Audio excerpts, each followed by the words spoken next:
Hello. Okay. Cool. Cool. Cool. Cool. Cool. Cool. Cool. Okay. That's a lot of people. Okay. Cool. How's everyone feeling? Good. Yeah. Okay. Cool. I need a shot of tequila right now. I'm kidding. I'm kidding. Okay. So hello everyone. My name is Bot. I'm a founding partner and creative director of Anagata. And And I'm Sovichet. I'm the type director and founding partner with Bot, and my other partner somewhere in the crowd. yeah, our team is Yeah, here. yeah. Yeah, welcome. All the three people in our team. Right. So we're from Cambodia, which I think doesn't really get a lot of representation within the global design community. And just a little bit of a description, Anagata is not some weird Japanese word. It's actually from Sanskrit, which means anagot, which means the future in Khmer. So it is a Cambodian word. People in Cambodia ask us a lot about it. Maybe we should have picked a better name. Okay, cool. So essentially, we just wanted to give a quick introduction about what we do. So we are a design studio that specializes in strategy, identity design, and type design.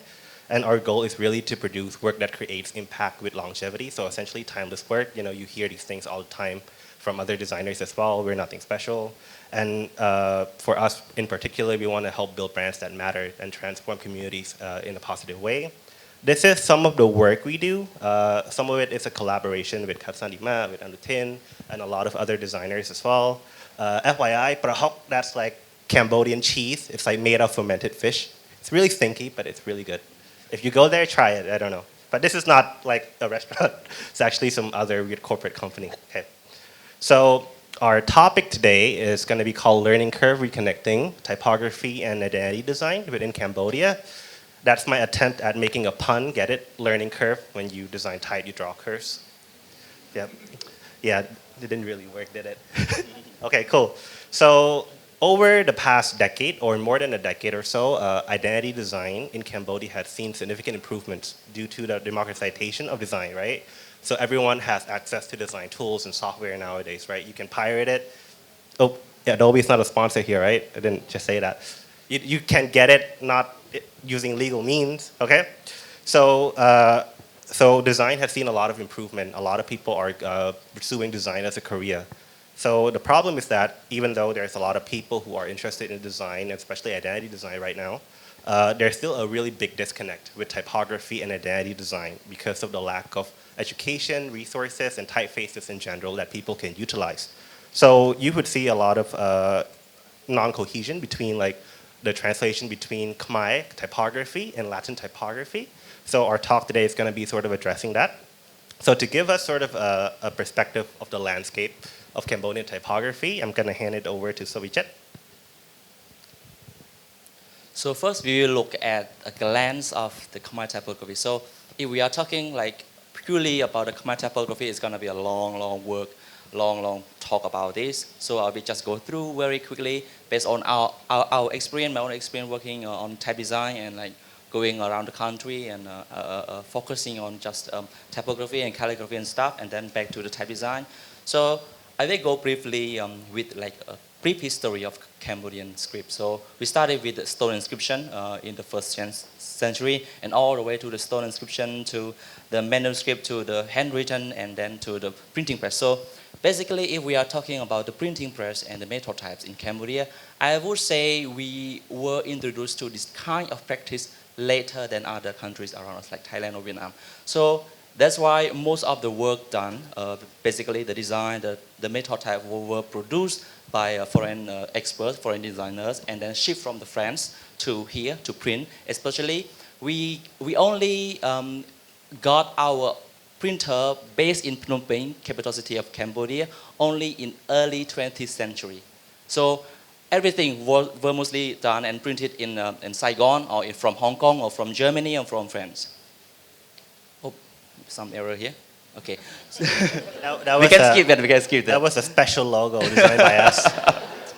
So, and with all of those experiences back from the past and the later introduced to the type design, the calligraphy, and the new printing styles, and new written styles, and many things new during those days in the 20s or 30s or until the 60s. And then we looked back into the past. We saw that, oh, our old people really thought carefully about that, about how they can carefully place, about how they could creatively create this kind of poster and music covers and book covers and everything. But then we jump into the black age, the black period of the time with the 3 years. So that's why we kind of like lost our connection. Not only typography and graphic design, but many cases. So this is why we are trying to, like, as a new generation, just try to learn from the past and then try to reconnect everything together. I think we still at the first stage, like very like baby stage. Essentially, our country went through a very horrible genocide that essentially killed off any, creatives. Songwriters, musicians, artists, actors, actresses, they were all killed off. So right now we're in a period of sort of restoration as a creative community in everything, film, music, design. Yep. So that was what like inspired us to look into more detail into just designing type, just doing the graphic design. But how about like when we try to do like it professionally, we found something is missing that what was we were talking about. So in the last few years, 4 years or 5 years that we've been working together, we're going to other talks, conferences, and discussion with other design community in Cambodia. We found that, oh, we only know, like we are like a few people here in Cambodia only know about this connection between the two practices. And then we thought maybe we can start a studio. That's why we started it in 2019 to like, it was like a new adventurous way for us to explore in this kind because we came from different backgrounds. Like he was not a graphic design student, he was an architectural student, and I was a computer programmer. And then my other guy, he was a English literature student. But then we came up with, hey, since we have this kind of hobbies, he's doing the graphic design, I'm doing type, and my other guy is doing like strategy, branding and stuff. And then we come up together like, hey, maybe we can use all of our experiences and practices all together to do something. Like we are not really big, but we would like to make a small change in this like this connection. To be fair, there was a lot of alcohol involved with that conversation. Yeah. Yeah, so this is why we came up with the studio, and then we try to reconnect these two practices together. And that's why I learned a lot from these two people. Like I didn't really imagine like how can these two things could be reconnected in a way, like in a good way, to bring more positivity. Because at first we got some backlash as well, like some negative comments. Hey, your typeface is there, and hey, your design is like look too modern to the normal conventional styles that they used to see. So we have to stay maybe like humble most of the time to like try to explain them, try to educate them, try to bring new sense of this kind of design into the community. Yeah. I took a different approach. I don't really stay humble online in Cambodia. Yeah. He just posted something on the Facebook and he got like 1,000 share, and then there are so many negative comment back at him. when we started the practice, there was a microfinance company. Microfinance isn't really a thing anywhere else, but in Cambodia, it's a big thing. So they rebranded. They had a new logo, and I posted like a logo critique, like bad kerning, awful drawn curves, things like that. And then I got threatened with lawsuits. So. Fun time. You got it? No? No, I didn't. I think it was some dude who created like a bunch of weird fake accounts. So that was fun. And then recently, you guys know Siem Reap, right? Like it's where all the temples are in Cambodia. So we got a new airport, which is like way out of town, like 15 kilometers. So they posted a picture of like the signboard, which used like the Cambodian Microsoft UI typeface. Horrible to read. Even Khmer people can't read it. So I was like, oh, let's make a quick mock-up. I asked my team, you can make a quick mock-up of like what it will look like. I posted it, and then, yeah, that was fun. But that post kind of went viral, and actually got a lot of support for it from like younger Cambodians, even older Cambodians. Just like there's a few, I think, older generation people who are really, really, really scared of change, I would say.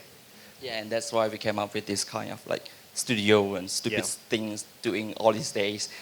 And yeah, so what I'm looking at all of these things together these days, we found that even though they try to, I would say in the last 5 years or 6 years, since a little bit before COVID, we've seen a lot improvement in the design community in Cambodia. They took up with the new design trend on the global. They took up with the new thinking way, the new method, the new tools and stuff, thanks to the internet. And then, but one thing that we found and we think, and I think many people agree with us, that missing is still like strange, weird type choices. So they're still choosing different typefaces from English to the Khmer, and if they are doing with Chinese or with Thai, there's still like 4 different typefaces altogether. Like there should be some kind of like similarity, but no, there isn't any. Yeah. So that's why this is something that we found that many people, many designers, that they really think, they really carefully thought about a visual appearance, but not like the type choices. Something like this, like they just use it for the sharp shine, and I mean like it looks okay, but if we are looking into the detail, it's not really working. Yeah, this was actually the Khmer typeface that they used for the information board at the airport, like for the arrival board. So imagine how hard it is to go pick up your family member. You're like, huh, what? Yeah, something like the different typefaces. So if you are looking at the Khmer typefaces here, it's like a conventional, traditional form, and while the right one, the Latin one is like more clean and more like simplified. Yeah, look. yeah. So that's why like we are separating the topic into 2 parts. Like first is my thought on the type design, typography, and then we're trying to connect. So we are gonna bring the stage to both, and then he will show you along the way all the process that we took in to connect these 2 together. And we have a serious question for you later in the presentation. Thank you. Okay, so typography and identity design. So I'm a self-taught designer. I didn't go to school to study design. I lived in Siem Reap for the majority of my life, so I never really, got to experience like a library setting like this. I do get to do it now, so that's been fun. So when I started, I would watch a lot of talks by other wonderful designers like Paula Shia, Michael Beirut, all these wonderful designers abroad, right? And I would notice that they all put a really strong emphasis on typography whenever they talked about their work. So it got me thinking, do Cambodian designers put the same emphasis on typography in the country? So I got researching, I started going out, meeting people, and I realized that actually no, we don't. And the problem is that I learned that most of the Khmer typefaces that are available on the market, right now are not designed by professional type designers. They're designed by people who do it as a hobby. So there's nothing wrong with that. I think that's a wonderful thing, right? Everything's up for everyone else. But the problem is that we don't have a lot of options when it comes to using typography in professional design environments or corporate environments, right? So within logos, you would see a lot of situations like this. This is a government institution. So this is like a good representation of what happens when the government design identity for different institution. The type pairing between the Latin and Khmer is sort of nonsensical. It's a bit strange, but it kind of works, and no one really questions it. And even when there is an attempt to make a sort of a cohesive translation, because of the lack of resources and education around typography, even in design schools in Cambodia, this is sort of often the result. So it's just a little bit of information. This is called Bakong. It's a sort of a payment platform that all the banks in Cambodia uses. So if you get a coffee, you can just scan the QR from your whatever bank app you have. So it all connects to the same platform. I think it's similar to the Thai QR thing. Yeah. Yeah. And I heard that they are working with all the Asian countries to connect each other as well. Yeah, so unfortunately, even when designers make an attempt to modernize and to sort of, design with more sensibility. Yeah. Hey, I would trade for you what you have right now. So these things happen. So for us, we sort of look at the projects we take on board as small wins toward pushing this typographic agenda to people, right?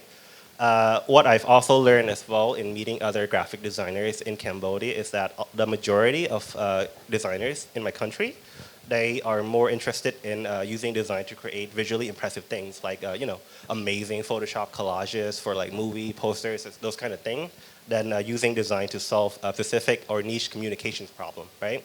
And there's nothing wrong with that. I think it's just that it's one of those things where design schools need to push forward for like these things. But again, they say that, I think Under 10 said something along the lines of typography is a reflection of education. And obviously education is like a reflection of a country's development, right? So Cambodia is a developing country. So all these things are not really where we personally want them to be yet. So okay, I want to show some case studies of how we managed to push our agenda of typography in Cambodia. So this is for a creative company called Plungkop. I don't really know how to describe them. They do everything. They do concerts. They do arts and cultural festivals. They have a film production crew. They have a studio that you can rent out. They manage artists. They manage influencers. They're everything. They're pretty much a creative powerhouse. So Plungkop means sacred fire or campfire in Khmer. And this is what their old logo looks like. And if you were to isolate the Khmer and Latin from each other, like these two typographic pieces are telling you two different things about the company, right? One is like, oh, the Latin is like modern, the Khmer is like, oh, a bit more traditional. So we were approached by them to redo the identity. I won't talk much about like the actual icon, but going through a Khmer ornament design book, I learned that actually traditional Khmer ornament design is heavily reliant on squared grid systems. And that sort of gave us the green light to go like, let's do something isometric. So we based a new icon off of like a simple isometric grid system. And then I don't know if it's showing. Okay, so cool. So the new logo types in Khmer and Latin, like the serifs and the Latin are like 30-degree angles, like the isometric grid. And then the Khmer, certain, we're not pushing it that much, but certain features share the same angle as well. And the beautiful thing about this logo type is that when you stack the Khmer and Latin on top of each other, it creates these very simple moments of alignment that wouldn't really happen if they were just to download like a random Khmer font to use. So, these are just the building blocks, and then we develop like 3 logo type lockups. The thing is in Cambodia is that if you're a Cambodian company, you're kind of legally required by law to have like a bilingual logo type, right? Logo system.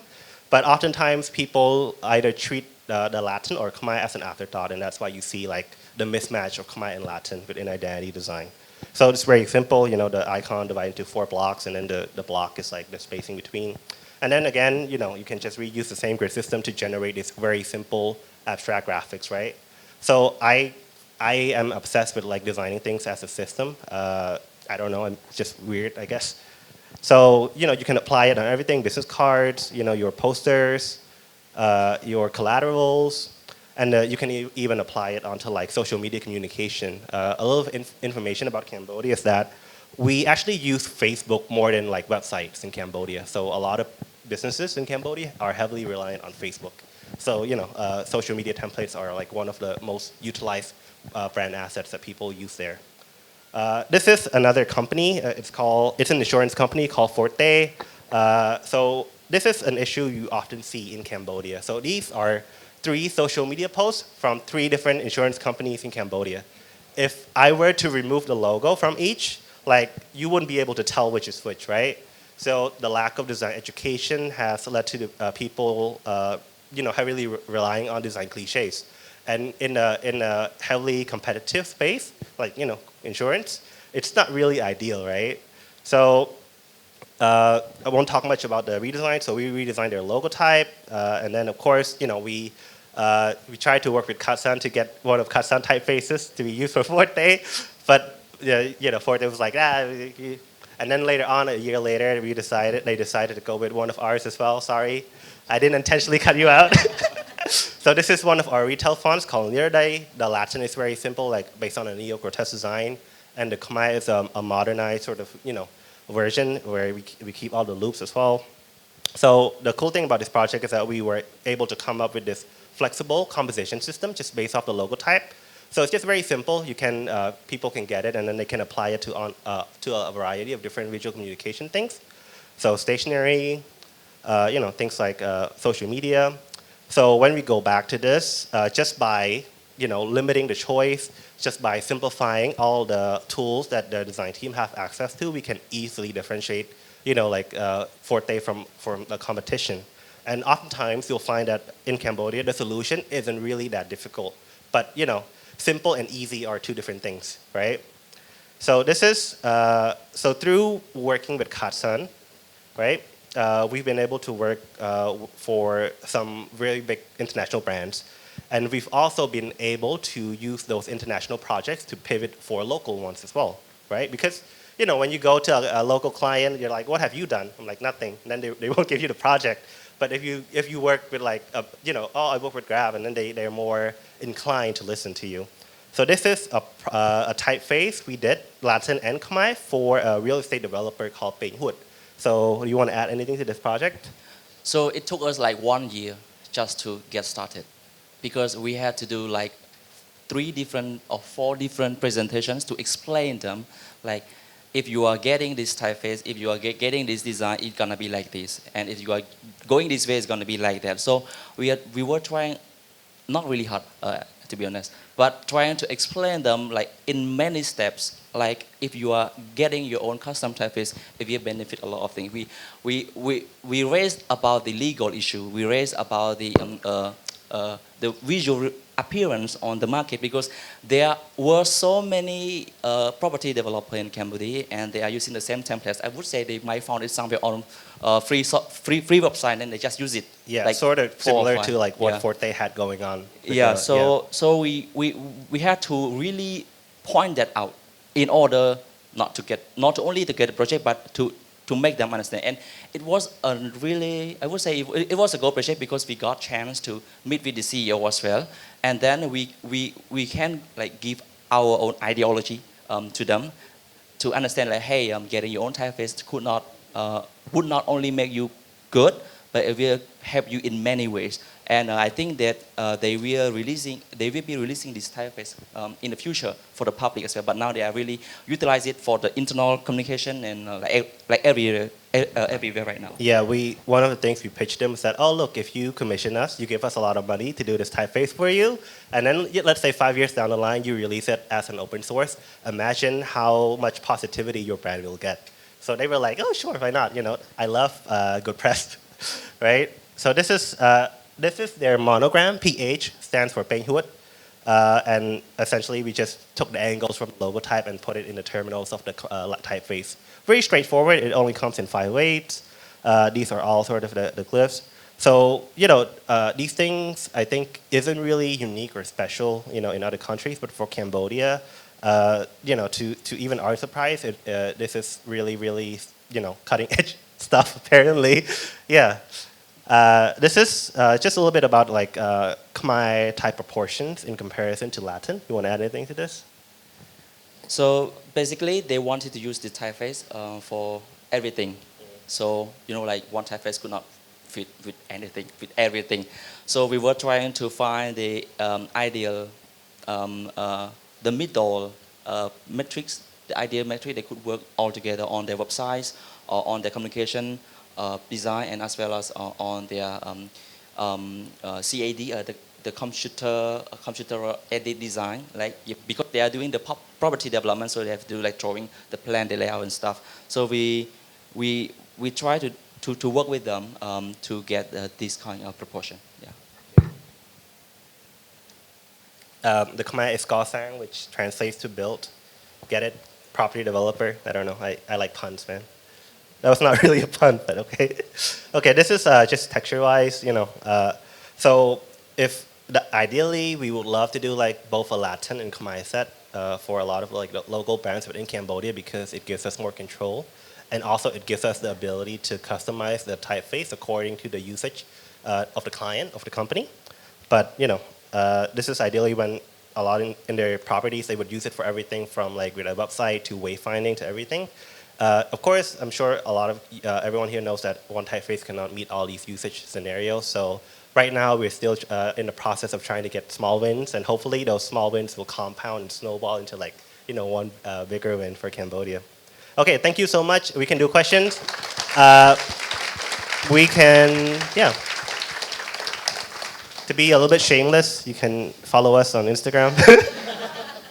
Connect with us if you want, if you have any questions. But I think we can take some questions now from people. Any questions? All right, okay.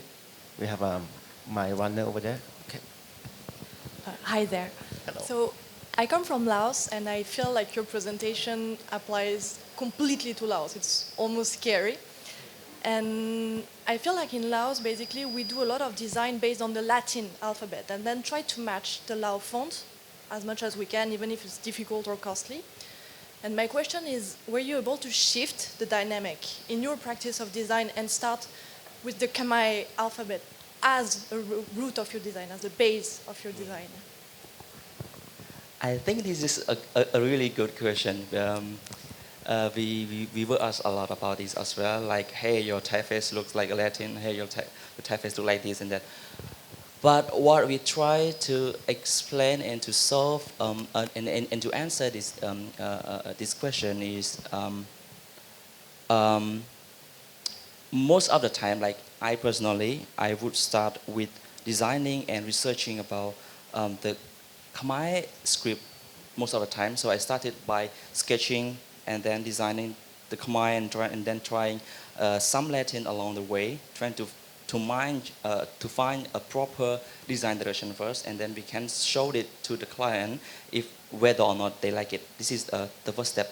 But besides that, what I am always doing when doing this kind of design, I try to think in two different ways. First, whether or not they really like the Latin, or second, if they really want to explore the new Khmer. But in many cases, I try to find the middle line. Like, even though you want a good Latin, even though you want a good Khmer, let's say we have to understand what is the Khmer script first, and then what is the Latin script first. Because I believe there are two scripts and other scripts. Each has different personalities and different complexity and design directions. So most of the time we try to compromise as well, like, hey, this is not working for the Latin, let's take this from Khmer, and this is not working for Khmer, let's take this from Latin or from some other script. So I would say my current practice right now, my current process right now is like trying to stay in the middle of the line, stay on somewhere not too extreme to the Latin or too extreme to the Khmer, but trying to find something that really show the beauty of each script, as well as to understand to the solution and to the problem of the client. Yeah. Yep. Thank you. I hope it's answered your question.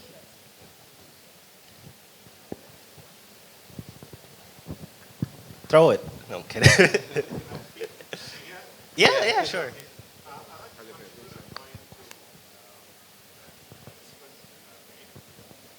I work on a lot of multi-script projects, particularly the complex scripts of South Asia and South Asia. When I match typefaces from two scripts that come from two different writing traditions, especially Latin and say South Asian scripts or South Asian scripts, sometimes the compromise doesn't help. And I usually decide on the primary script and the secondary script. So you can say Tamil or Devanagari, for example, for the language. Like the design loyalty is towards the primary script, and then the secondary script plays second fiddle. I just don't want to be out of place, so I play with it. And if you take the Latin out of that and try to use that as a typeface, it may not work. It may not be as elegant as you would design with the Latin typeface from scratch. Yeah. That's what I'm saying. Yeah. Thank you.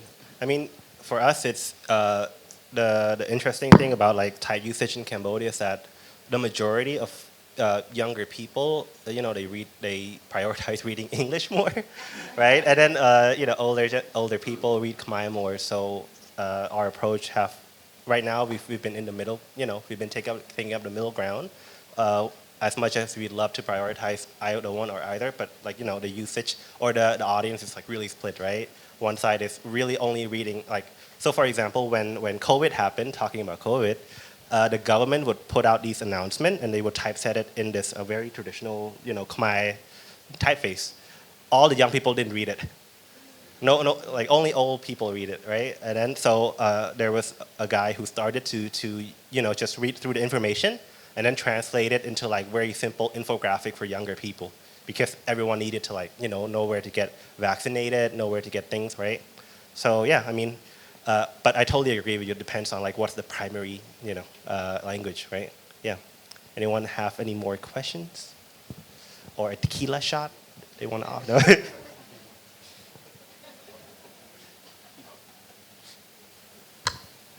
Any more questions?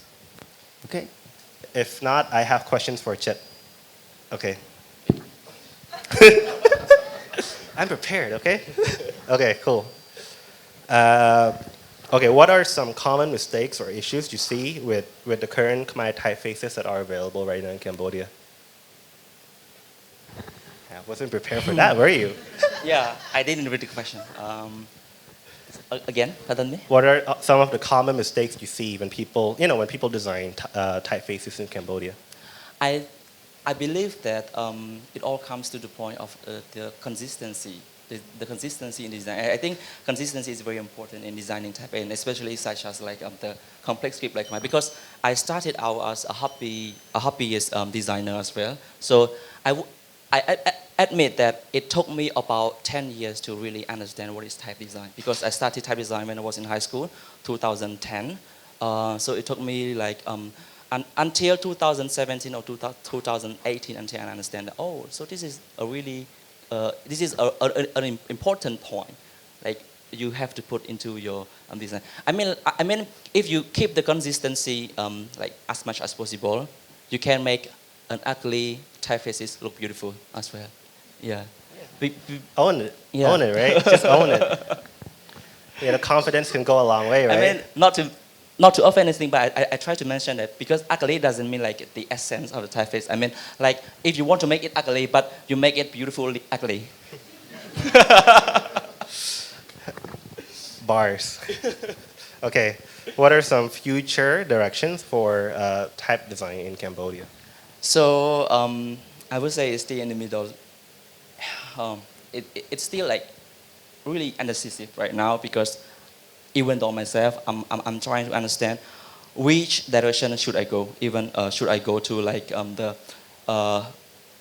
extreme, or to the extreme modern, or to the traditional direction. So it's like I'm in the middle right now. So, but what I'm thinking, maybe we can try to utilize both, and we try to make most case studies out of it. Like let's say if you are using the conventional and traditional form, you have this kind of rule to apply that to the practice. Because currently, we don't really have a proper Khmer typography book or Khmer type design book as well. So this is something that I'm looking forward to do it in the future. So if we have this kind of like comments and recommendation for people, we can maybe go both direction, but with a proper recommendation and suggestion.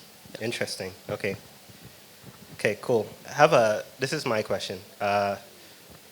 Is there any infrastructure, right, for like a type designer in Cambodia?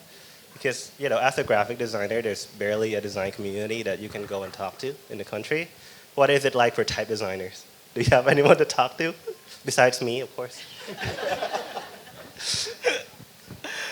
I think I have a few friends as well. They just started out as a type, not only you, bro.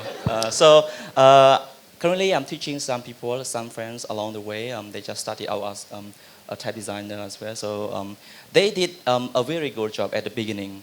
Right now, even though they didn't really think about the consistency, about the complexity, about like the engineering stuff about fonts, but they could understand this is Khmer script and this is how it should be done. So along the way, I'm teaching some people, and I'm trying to talk to other people in my network to tell them the importance of typeface design. Because I mean, like for my network, because I'm still struggling telling people what I'm doing right now as well. Like when I'm going to the hometown and people asking me, hey, what are you doing? Yeah, something like that. I play with shapes. Okay. You want to Is it? Yeah, so I really have one question, and I haven't asked him since, even though we've been working together for 4 or 5 years, and I've asked him before, but he never answered me.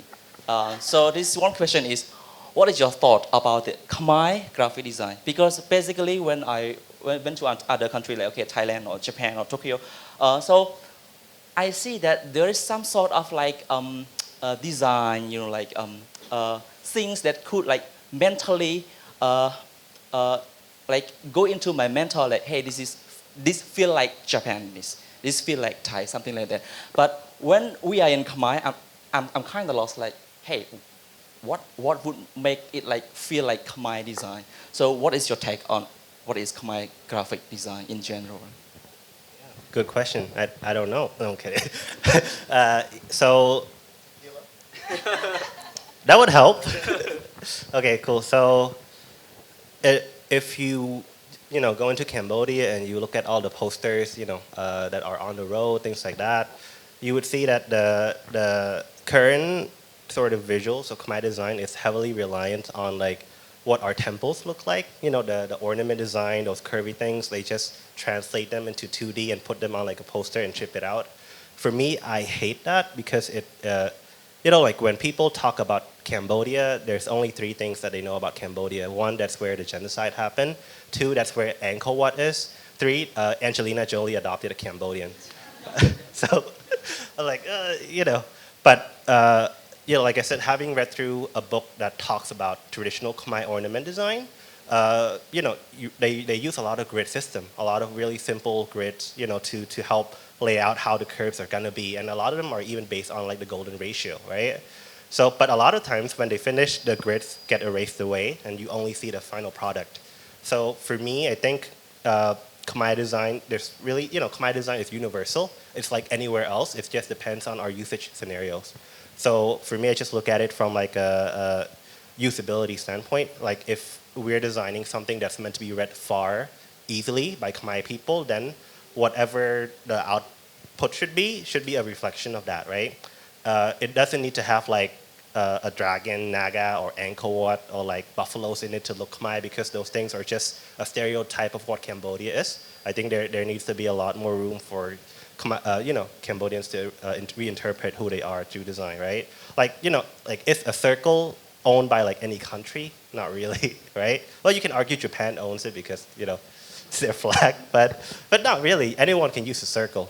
So I think I just look at it from that kind of perspective where like, like anyone have access to geometric shapes. Anyone have access to forms and alphabets, right? It's just how it's your personal experience and how you filter those things through your personal experience that creates a unique identity for where you are, or for your country.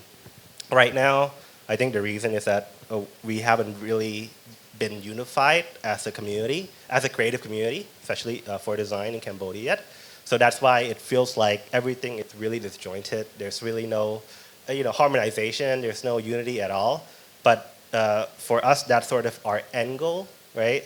Is to like meet people and hopefully foster a community where people come together, in an event like this, and hopefully maybe one day design and politics in Cambodia can overlap. I'm not gonna be able to go back, am I? Okay, enough said. If anyone have any questions, feel free to jump in. But I think we have like are we out of time? Yeah. Actually, yes. Yes. Take one more. You can take one more if Yeah, anyone one wanna last ask. one if anyone has a last question. Okay. Okay. No? Or Okay. you can ask them personally on the break. Okay. Oh wait, I can ask one. Have anyone used the Khmer typeface before, a font before? Yeah. You don't count. you use every typeface. Yeah. Yeah. That counts. Yeah, thank you so much. Thank you very much Thank for you your so much. listening. Thank you.